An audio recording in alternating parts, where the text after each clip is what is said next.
time to focus on the consumer. We have back to school. We're going to have the holidays. We've been getting in how the consumer's been feeling. The latest sentiment survey just came out moments ago. And joining me now to comb through this is Sveta Galienska, consulting founder, CEO at Ryla Global. Thank you so much for being with us. We saw a little bit of weakness in this print, right? We did, yes. Across Tell me the about board. it. Yeah, across the board, I think we saw a little bit of weakness.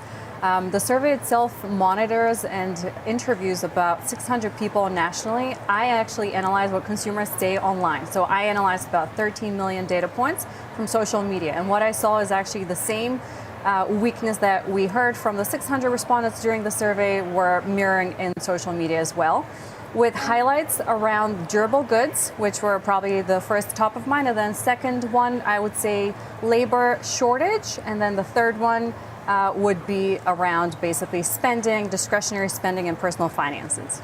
There's definitely a feeling that people are looking for value. We've heard that from many companies. At the same time, Jan Rogers-Kniffen on a short time ago, and he said people are spending. I guess they're just being particular in how they're spending. How are their personal finances? Do they have the money to spend?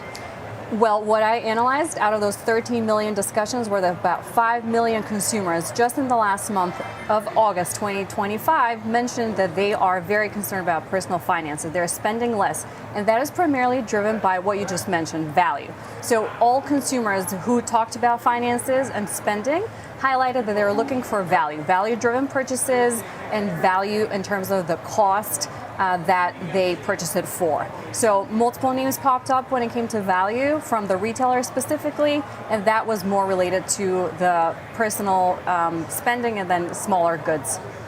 And we think about, I mean, your landscape of the folks you're looking at and watching and getting the data points is, I mean, you can't even compare 600 to 13 million. I mean, that's like night and day. I don't even know how to make a comparison. It's in the meantime, this number with consumer sentiment unexpectedly weakening, I know it's sort of a first print, but it shows vulnerabilities in the economy, in labor, in maybe the holiday season too.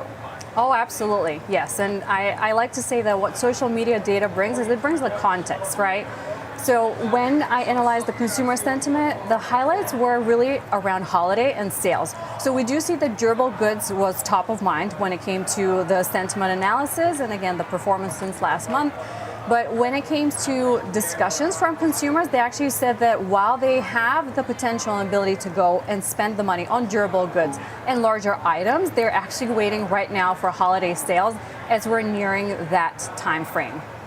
I can't believe how, you know, we get so many different pieces of news. I mean, that people are prioritizing what they need over versus what they want.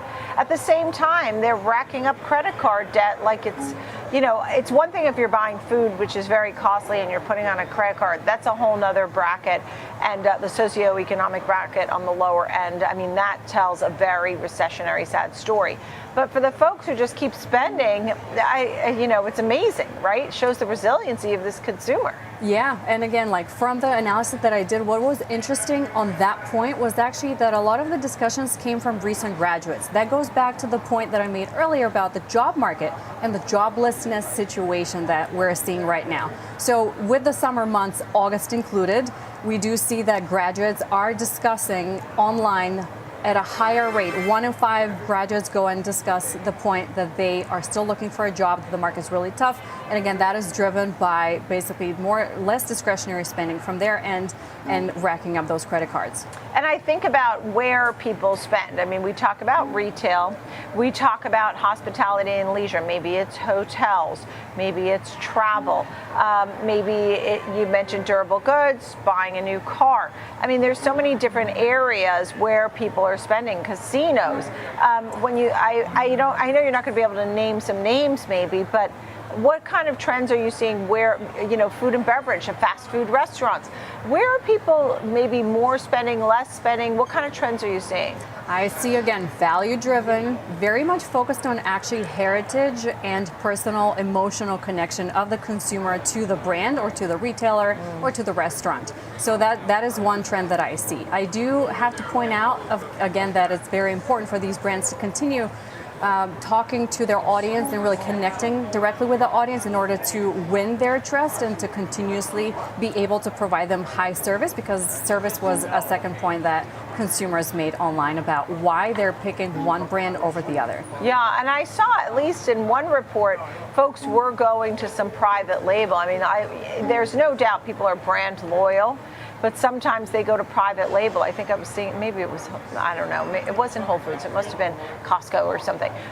But in the meantime, also, they show concern about inflation, right, on different levels? Yes, inflation, tariffs, and general economic policies were top of mind during the August consumer sentiment report from social media.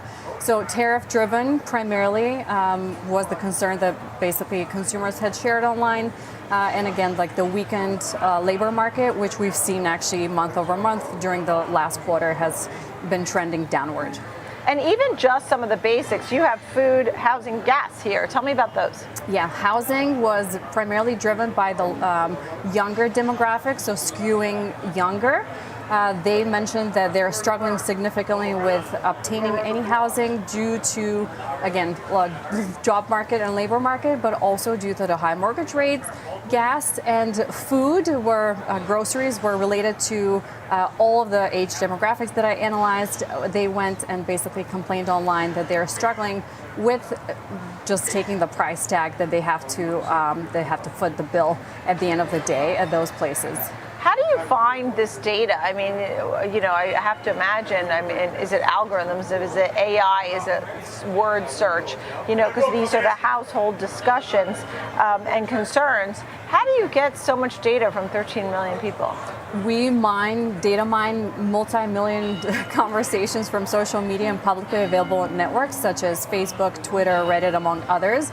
And we identify unique discussions and conversations coming from unique authors who go and then talk about their personal spending habits, again, the economy, anything related to consumer sentiment, and how they actually act on different sectors of each one of these. So, I mean, there's no doubt you can see what's hot, what's not. Is there anything hot for the holidays or trends that you can sort of already see? I mean, everybody's talking about the canvas Birkin bag, you know, and I don't know, all these young folks somehow can go to 10 destination weddings. I'm not sure how they do that. At the same time, is there anything for the holidays that seems like it might be trending or a winner? Well, I don't know. Not I was yet. going to say, I love those people who are traveling and sharing. I'm a mom of 2 kids, so for me, any of those sound like a luxury because I'm in the back to school mode. But what I saw online is that really anything related to sale and sale messaging will be the way that a basically brand's position would be hot. I don't think there's one item that people mentioned, just because in the consumer sentiment report, I analyzed more of those harder topics and more of the economic related. But what I can tell you is, again, the price will be winner as we go into the holiday season. Right. E-commerce strategies will be big. So the way that brands connect with the audience and their emotional sentiment and really hitting that emotional sentiment will be incredibly important to them. It's a whole new world, and people are looking for value. They get online and they, you know, compare. And for back to school, people started shopping in the summertime. Correct. It wasn't just 2 weeks before back. I used to go the day before the school started. Anyhow, all right, Sveta, thank you. It's great to see you. Sveta Kalienska, consulting founder and CEO at Ryla Global.